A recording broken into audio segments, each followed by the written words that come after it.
it's been hard, you know what I'm saying, for groups to stay together in hip hop. Yeah. You know, you guys did like a really good job of not breaking up really quick, or you know what I'm saying, going through And a bunch of everybody's still stuff and cool. everything. Everybody's You still know, cool. But I believe at some point you did mention that, like, you know, Drake was kicked out once, Nicki was kicked out once. Yeah, You know, they be trying to like chop that up and make it seem like it was. I was saying like everybody go through shit at labels basically, bro. You know what I'm saying? There've been times that same way I said the same thing about Drake and Nicki. They left out the part when they said I got kicked out. You know what I'm saying? I can say Lil Twist might have got kicked out before. Mac Main might have got. What all happened with the times that the Drake and Nicki had the issues? It's all the same shit. Like some days you catch the boss on a bad day. Like some days you work for Bad Boy and you catch Diddy on the wrong day. And you might get fired. You might be back around in a day or two because he realized he was wilding and it wasn't really that serious. But who knows what he was dealing with that day. I missed the flight for the BET Awards. I was happy that I got back around. So what all happened? Can you take me through that? It's irrelevant. Some shit is irrelevant. You know what I'm saying? Like, because for me to sit up here and explain why this one got kicked out or why this one got kicked out, they got kicked back in. If it was like a story where it's like, nah, Nicki got kicked out of Young Money and she never got back with Wayne again, that shit was, at this point, we just fucking dancing in circles right now. Everybody done got kicked out of Young Money at one point. Everybody. When I say everybody, I mean everybody. I mean Lil Twist, I mean Lil Chucky, I mean Jay Millz, I mean Mac Main, I mean Squad Up was the first members on Young Money.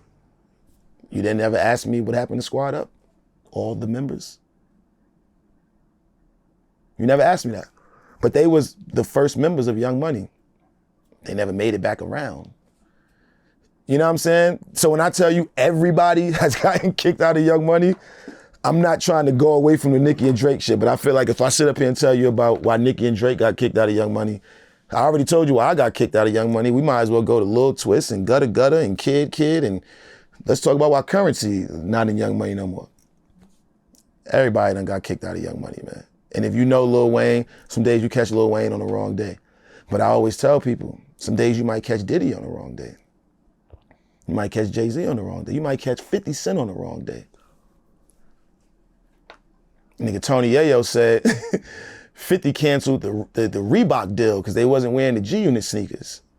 How you think that felt? Like, damn, bro, you just gonna curve the whole deal? Yeah, because I could do that. Who are we to tell him he can't do it if he the boss? Might have caught him on the wrong day where you walked in with some Jordans on and he like, where the G-Unit sneakers at? You know what? I'm cutting the whole fucking deal. That's how you know what I'm saying? That's how the bosses be sometimes. What were the studio sessions like when you were recording them early tracks? The Bedrocks and... All of the Young Money shit, it was different times, you know? Like, I feel like when I first got the Young Money, it was the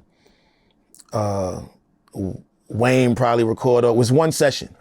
So Wayne might record all night, and when he finished, when he ready to leave, if you still in there, it's like, bro, y'all can have the rest of the session. Whenever y'all ready to leave, just sign out. So it ain't like no time. It's like Birdman got this shit blocked out for him.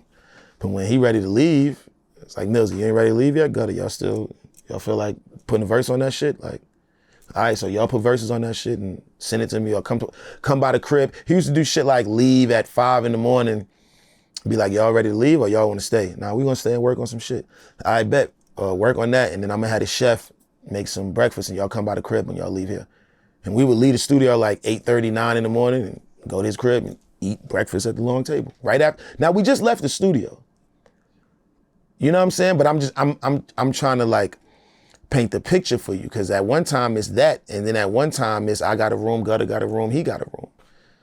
And then at one time it's shit, I ain't got no session tonight, but I know Wayne in the studio, but I got 2 porn stars that wanted to have a threesome with me. So I could either have this threesome tonight and just wild out, because I don't really have to go to the studio. It ain't my session, it's Wayne's session.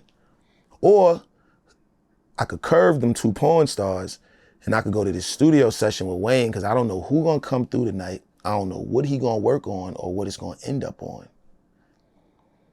those studio sessions is different than just sitting in there all night. Now you got a choice. When you just sitting in there all night waiting to just get on a record, it's different. But now that you got every girl in the world and you bedrocking, you go out in the clubs now, they know exactly who you are from what you're most popular for right now. So you don't really have to sit in the studio all day.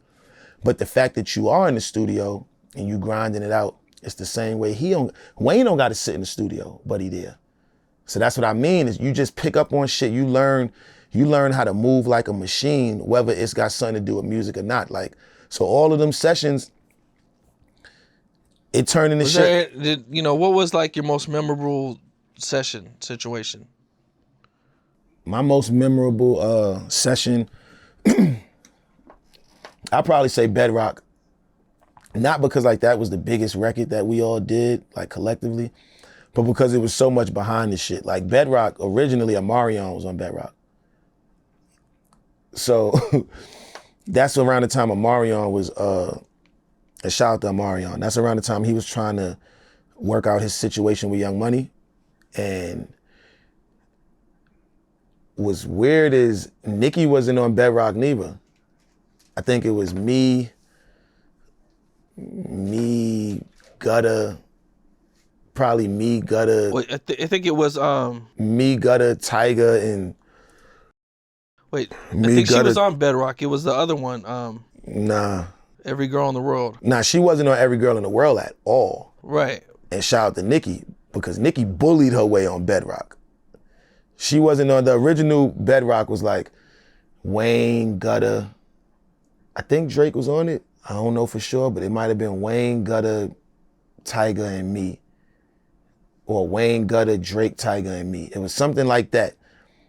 And I remember we ain't know who was gonna get on the hook. And I remember I hit Omarion about 2:30 in the morning. Bro, you should come to the studio. Like, you might be able to get on this joint. And I think this is gonna be something. You know what I'm saying? Because we had a bunch of records, but when we did Every Girl, Wayne knew what Every Girl was. I remember we was doing, he's like, we gonna do the video like Fantastic Voyage with a bunch of different girls, different nationalities getting out the car. And when I got to the set, the video, we did it just like he said when we was in the studio. So when we did Bedrock, he had a plan for it, but we didn't know who he was gonna get on the hook. So I called Omarion, and I probably have actual footage of this somewhere on YouTube of Omarion. He like dancing in the studio, like doing some shit. And I was filming it on like the little recorder I had. And you see it's me, Mac, Tyga, all of us in the studio. He came, he did the hook, and that was gonna be Bedrock, but it wasn't called Bedrock. It was called like Girl You Know. It was called Girl You Know, I think. I think it was called Girl You Know. And Omarion was on the hook.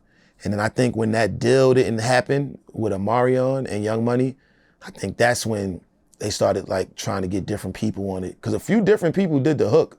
It wasn't called Bedrock. It was just, he might have did Girl You Know. This singer might have did this thing. This singer might have did this thing.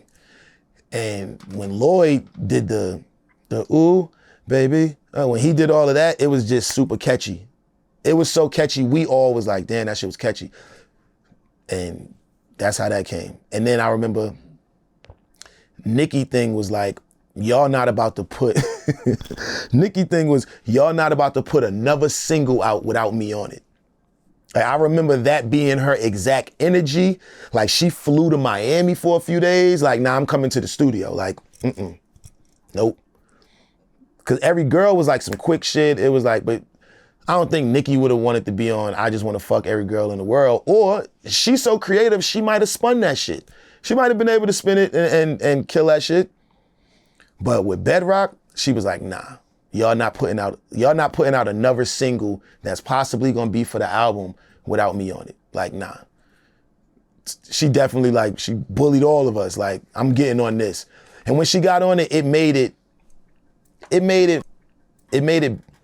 it more commercial. Basically, Nicki bullied her way on Bedrock for everybody that didn't really know that. And Omarion was originally on Bedrock, but the reason that made it my most memorable, not because of any of the stories I'm telling you right now, it was because Wayne taught me something that I kind of have forgot because I had became such a different artist over the time. When I was young, my manager Tone at the time, shout out to Tone. This was the first record, one of the first records I ever put out. And it was me and Vado on the record. Shout out to Vado.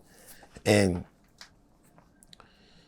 what I said last, what I ended my verse off with, he said that would be a good hook. And he was like, what I ended my verse off with would have been good for the beginning, and the beginning would have been a good hook. Like it was like born in the jungle and raised in hell, but overall mama raised me well. Been a problem since day one, and all I do is write heat, spit fire, and all I do is write heat, sun, fire, and spit straight sun, something like that. And he said that should be the hook. And I was like, this is my man Tone. This is like when I'm younger, probably like 17, 18, 19, somewhere around there. And I'm like, but it's the verse. And I was so stuck on, I have a hook. He was like, Jay, I didn't remember nothing else you said, but I remembered that. And I used to do that a lot, like try to pick the most memorable thing out of my verse and make a hook. And then at some point I started just writing off of real life. I'm reflecting. So it's like, I might start writing a verse and get to the hook, and the hook come, and then the second verse come, and then the third verse come. Because I done seen shit. I done lived in Miami. I'm fucking the porn stars I used to beat my dick to now. I can rap about a whole different type of life now than I was rapping when I was living in my mom's crib, sharing a room with my little brother. You know what I'm saying? And Wayne told me some shit. He was like, yo, I think the ending of your Bedrock verse should be the beginning. And I remember at that moment, because I'm a heavy debater. I'll go back and forth with you all day. I'm a Virgo. I can go till the sun come up. I can, even if the sky is blue, we'll debate about it being orange at some point. Because it's like, damn, but how you know the sky isn't orange? Millz, the sky isn't orange. Have you ever been on shrooms though?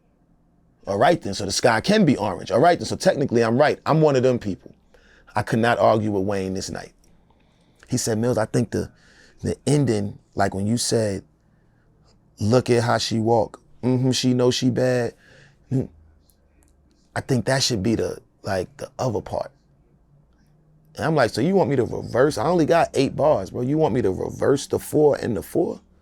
After I just wrote it like this for the last 45 minutes and practice it like this to go in the booth, and you want me to change the whole shit? He said, Millsy, trust me. She ain't got a man, but she's not alone. Missing, hey, gorgeous. I was like, oh shit, it do sound better. But that's not how I wrote it. You know what I'm saying? So it was always memorable to me that he was like he helped me make this shit better. It wasn't like, shit, I went first on the song. I did me. I'm a nigga. If you want to say some shit like that, and cool, whatever. It was like, nah, like Millsy, come here real quick. Like, I don't know if you want to do it or not, but I think if you took this, that's teamwork, bro. This is the fucking biggest artist in the world right now. Just trying to give you some game. It's not helping him. Now, it's not gonna put no more money in his pocket. You're the 6th person on the fucking record. Half the time they gonna cut your verse off on the radio. You know that? But when they buy the album and when you perform it, they gonna hear it.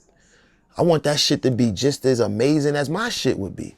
You know what I'm saying? And that's something that Wayne always instills in us. That's why I always make sure, I don't give a fuck if I ain't put an album out on Young Money. I don't. What I learned and what I experienced there was more important than just saying I put an album out. I could have put an album out and the shit could have flopped. But let's say you put an album out, but you ain't had this type of relationship with Wayne. You ain't had this type of relationship with Birdman, Tez, or Mac Maine, where you can still call them and be like, yo, I see a flyer for y'all doing a Young Money reunion. What's that about? Shit, I don't know. Some shit Drake doing. Shit, I want to be there. I bet. Millz, Drake gonna get you a flight, bro. Send you. Oh, I bet. Because if it wasn't all love and you would have been out here shitting on them for years, talking down on them, saying niggas owe you something and all of that, you wouldn't have been at the fucking reunion, nigga. Fuck, we need you at the reunion for after all that shit you done ran around and talked dirt about us for years. It ain't no dirt to talk about. If something didn't go right, I'll take the blame for it before I blame Wayne. Before I blame Tez or Mac Maine or Birdman or Slim for some shit. It was my fault. It was my fault. Now let's move on. Let's move on to the next thing. Let's figure out what you could do to make some shit better in your next chapter. That's it. You know what I'm saying? There's nothing to It's nothing to dwell on. Niggas be wanting to make it seem like it's somebody else's fault or a nigga owe you something. Once you start sitting up here talking about what a nigga owe you, they gonna break out them receipts of all them times you said you was fucked up before you got on the flight and you needed a couple dollars before you go home, or might be 2 months behind in your bills, you just came off the road. I know we waiting for the tour money to come in, but can I get like blah, blah, blah. They got them receipts too. Same way niggas be running around saying, this nigga owe me money. Nigga held me up, nigga, The rooms on the tour wasn't free. Even if it was a budget for it and Live Nation or whoever was paying for it, they ain't have to put your ass in the room. He ain't have to run around it. When I say Jay, you say Millz. Jay, he ain't have to do that. He at the height of his career. So you got to give a nigga some respect for that. Because I know a lot of niggas that wasn't Lil Wayne that ain't do half of the shit he did for us, for they artists. Ain't take them half of the places that he took us around the world. We was on tour for 6 months at a time, about 3 different times. He ain't have to do that shit. Like, this is my shit. I'm lit. I'm the biggest thing in the world. But not only am I the biggest thing in the world, my team is the biggest thing in the world. That shit showed us a lot, because I could have been around a nigga that's like, I'm the biggest nigga in the world, and y'all fall back. Nah, don't stand on the stage when I'm doing my show. Y'all stand on the side. I don't need y'all on my stage. He was never like that with us. Same thing with the points. Coming down on your points on albums for shit, that's your money. That's your livelihood for your kids and your family and shit like that. So to do that says, you want to help put more money in my kids and my family's like pocket. How could you hate a nigga like that? What's up? This is Capone. We got more content like this coming soon. So hit that like button, subscribe, and stay locked in to Capone News.